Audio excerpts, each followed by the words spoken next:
če me življenje udari po glavi, sem sposoben narediti hudiča in pol. Drži? Recimo hudič v sili muhe žre. Ja?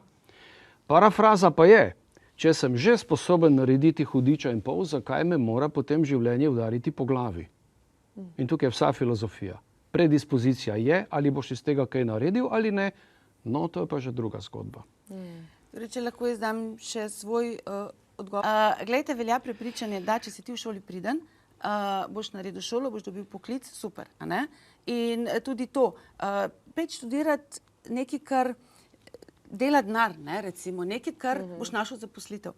Jaz vsakodnevno preučujem karte ljudi in jaz vidim, da ljudje nekaj se šolijo, potem pa jaz sama vidim, da v tisti stroki ne bodo dobili službe, ker ne delujejo s tako energijo, da bi to službo lahko dobili. Neštetokrat vidim. Ali pa izobrazijo se za nekaj, ampak življenje jih pa potegne v nekaj drugega. Jaz vidim, v kaj jih potegne življenje. Vsak človek deluje z eno določeno energijo. In jaz recimo izpostavljam, bom rekla, svetujem otrokom, kam se vpisati, ljudem, kam se prekvalificirati, zato da bi bolje izkoristili svoj potencial. Ker ti imaš, vsak človek veš, da je vsak človek v nečem dober, na nekem področju ima več sreče.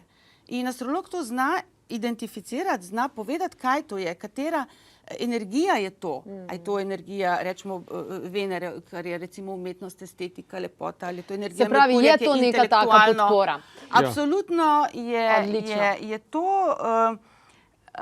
vpogled v energijski potencial človeka in astrolog je tu izjemno koristen. Se pravi, ni, da bi človek lahko premagal, da bi lahko pridobil nekaj, kar nima. To ponavadi je brez veze. Brez veze se truditi v nečem, kjer nisi dober. Zakaj bi, če pa je druga smer tebe, ki si pa odlično. Dober, ne?